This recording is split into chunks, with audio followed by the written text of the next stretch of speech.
Well, welcome to I Love Gay today, and we are here with a repeat guest, and at least one of you. But we're here Yeah, with Christine and Kirstie from well, originally from On Airplane Mode, but now she comes with baggage. How are you both?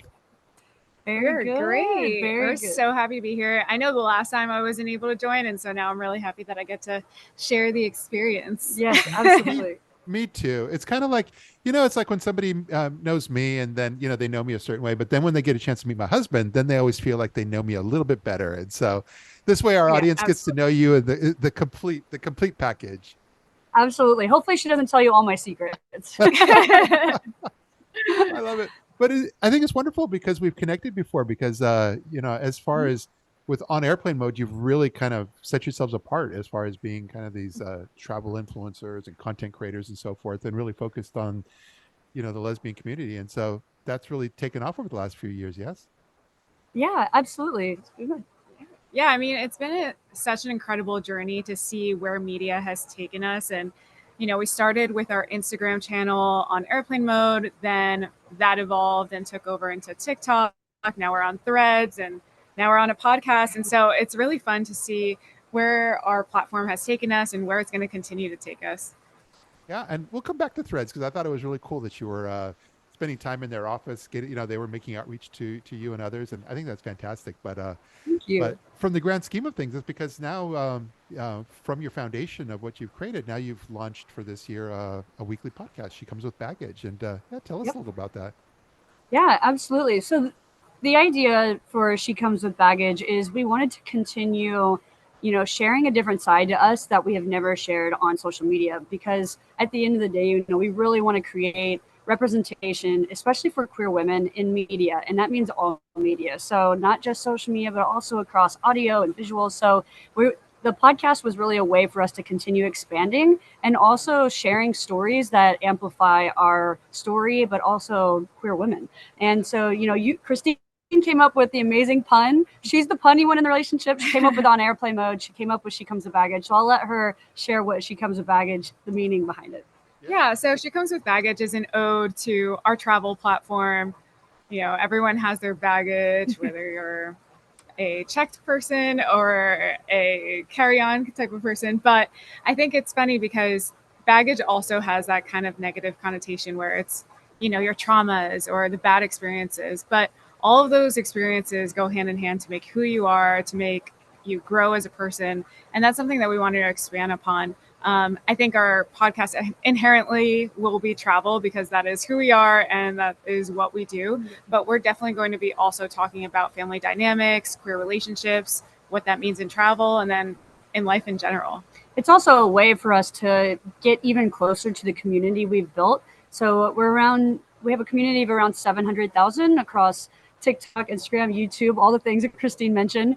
And this is just a way for us to really get to know them better and what they want to hear from us, what kind of stories they want to learn from us, and all the different advice that we can really spend time on kind of diving into. So, it's a great way for them to submit a question and then we can, dive really deep into that conversation. So it's great. Yeah. And I also like to think that we're like, this is the unfiltered version of us. So if you want to hear the behind the scenes of what happened in our trip to Jordan, for example, or any of our travel trips, there's only so much that you can tell in a caption or in a video. So I think dedicating an episode where we can really get into the weeds of what happened. Maybe there was a mislay, or maybe everything lined up perfectly. Yeah. Yeah. No, I hear you. And I think that's great because then it also has allowed you because you really started with that focus on travel. I mean, it's built into the on airplane mode name, but it really has allowed you to kind of expand out because I'm sure you've had a lot of different interactions and content that's been created that's kind of is tangential to travel. And so this probably takes that to the next level. Yeah, absolutely. This is a way for us to not only take the travel experiences that we've had in the past, but also share it to a T. What we did, how we got there, what it took to plan around the trip. And, as Christine mentioned, Instagram is such a, I guess you could say, an aesthetic that people only see the edited images or the edited pictures, video that we took hours to work on. But this is a way to kind of break it down and show everybody that we're also human and we go through our ups and downs with not only travel, but also relationships and just being queer and being a couple. So this is just a good way for us to find an even another layer of relatability with our audience. Yeah. I noticed on your YouTube channel you have a vlog series. Is that also kind of new and tied in with this as well? It seemed like it. Yeah, we were kind of like, let's just do it all. Like, Yeah. while we're at it. This is the year of investment for us.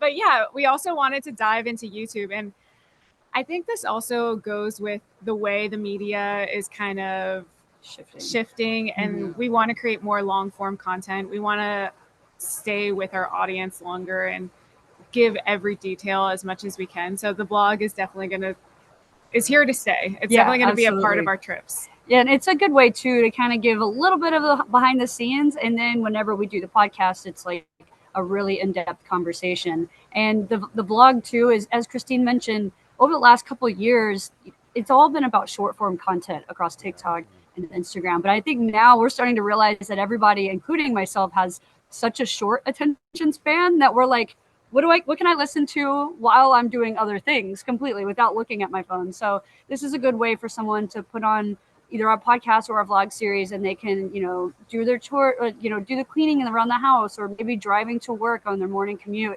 And this is just a good way for them to learn things and be a part of our story while they're doing a part of their everyday journey, I guess. Yeah. No, it's interesting because a lot of the folks that I've come to know you with, everybody was kind of doing in many ways the same thing, especially with travel and going to destinations or working with hotels. And there was a certain kind of almost like a formula. But now it just seems, especially in 2024, but you and others are kind of expanding out in different directions and kind of growing. One of your peers is writing a book, and others. Yeah.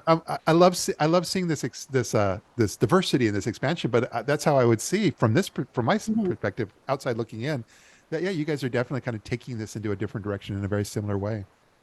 Yeah, I think part of what we do is, and it kind of goes in the title of a content creator, is we're creatives. We love trying different mediums, and we love trying different things that give us that creative journey and that creative freedom. So I think that that's what's so exciting. And who knows if we end up writing a book one day, or maybe starting another journey, or a TV show. Yeah. And that's kind of something that we're always looking to challenge ourselves as well and continue growing, especially in our own art. And I think even Christine, as she touched on the TV show, we're starting a class next week. I'll let her share that a little bit too. So we are in Mexico, and another reason why we are in Mexico is because next month we are starting an intensive acting class. Wow. And it's a workshop for both of us just to be better about improv. We're doing a bunch of keynote speaking.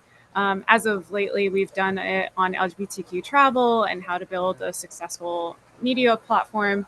And we think it's a great skill to have. And again, I think we live in LA. I think this is a great opportunity to maybe try something. Tap into TV too. I feel like if you're not in LA, if you're not trying to, kind of see what it's like to go into the entertainment industry. So, and it kind of ties that back in. We're always looking to try new things, and it goes back into that creative side of the industry. Mm-hmm.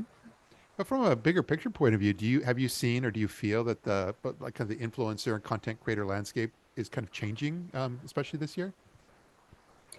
I think so. And I think it's always going to continue to change and evolve. I think even YouTube 5-6 years ago was the platform to be on. It was the biggest platform. Everyone, went to find their favorite creators, and it was always there, and it never went away. But then short form came up, and then now you start to see YouTube is coming back, and it's just interesting. It's kind of like fashion, right? It goes away, certain trends, and then out of nowhere, you're like, wait, when did flared jeans come back? Hold on a second. So I think that's kind of, what's so much fun about this industry is there's always something new to try, and it's always going to be ebbing and flowing.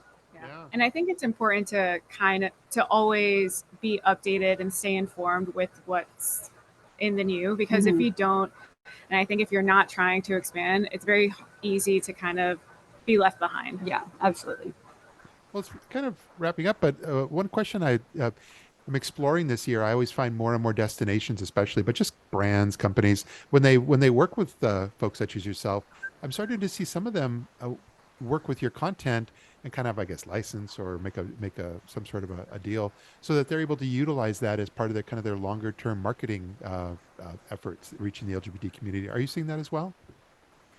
Absolutely. That's I would say a large part of what we do as content creators. So a lot of people see just the social media aspect that's on our channels, but a lot of what we do is working directly with either tourism boards or hotels or properties to be able to help them with their marketing collateral, because it's always great to have LGBTQ representation, not only on our channels, but also showing that on their channels as well. Yeah, I think it gives them, it shows that they're doing the work and walking the talk, essentially. Yeah. They are having inclusive representation and using real couples that show their love. It's not just a model or fake talent, but you're really getting to know the community by using real live talent. And that's another reason why we wanted to create that podcast as well. Is it's another avenue for destinations and hotels to tap into, because there are going to be sponsorship opportunities where they could be a part of the conversation. So let's say